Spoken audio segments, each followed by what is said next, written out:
Did you know yawning is actually a test of your empathy? When you see someone yawn and automatically yawn back, that's your mirror neurons firing. These brain cells copy what you observe, but here's the twist.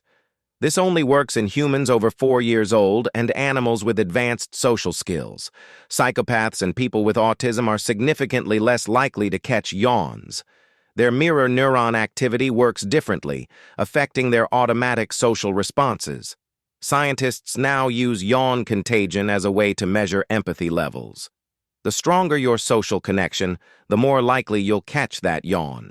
Your brain is literally testing how well you connect with others.